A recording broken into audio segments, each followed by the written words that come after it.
Pri razvoju postopka smo navdih dobili iz narave in sicer navdih je bil list lotosa, ki je samočistilen zaradi svoje hrapave bradavičaste površine, ki je prekrita z nanokristali voska. Mi smo se s kombinacijo dveh različnih postopkov nanosa delcev silicijevega dioksida približali hrapavi površini lotosovega lista, z nanosom hibridnega filma Sol Gel pa oblikovali zaščitno samočistilnost, katero smo nadgradili z ognjevarnostjo in protimikropnostjo.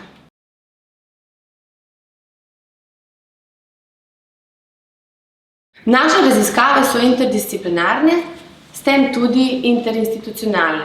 Že vrsto let sodelujemo z raziskovalci Kemijskega inštituta, Inštituta Jožef Štefan, Kmetijskega inštituta Slovenije, Inštituta za celulozo in papir, Oddelka za materiale in metalurgijo in še bi lahko naštevala.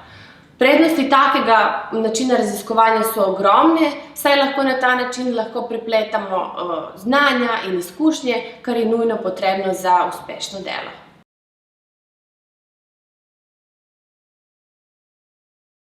Postopek Sol Gel kemijske modifikacije tekstilij je bil razvit v okviru doktorske dizertacije Jelene Vasiljevič.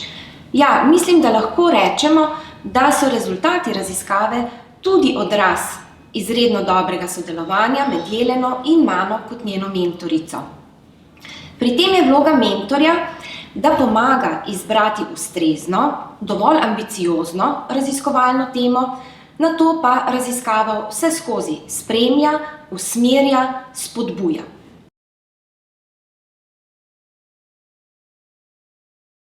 Visokotehnološko razvite tekstilije, med njimi tudi ta, ki jo je razvila naša raziskovalna skupina, predstavljajo inovativne tekstilne materiale z visoko dodano vrednostjo.